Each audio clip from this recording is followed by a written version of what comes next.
తెలంగాణ రాష్ట్ర ప్రభుత్వం పేద ప్రజల సొంతింటి కల నెరవేర్చాలనే సంకల్పంతో ఖమ్మం జిల్లా పెనుమల్లి వేంసూరు మండలాల్లో నిర్మించిన ఇందిరమ్మ ఇళ్లకు ఎమ్మెల్యే మట్టా రాగమయ్యి దయానంద్ గృహప్రవేశం చేశారు.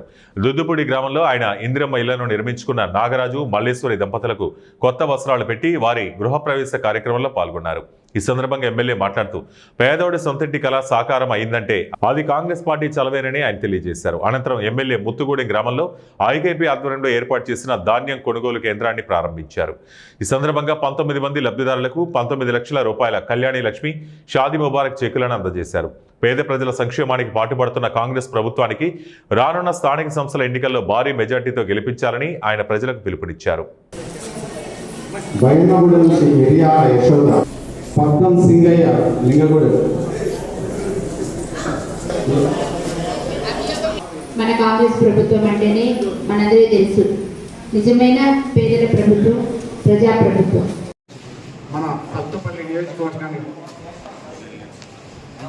ఎమ్మెల్యే గారికి మరియు స్టేజీని అలంకరించిన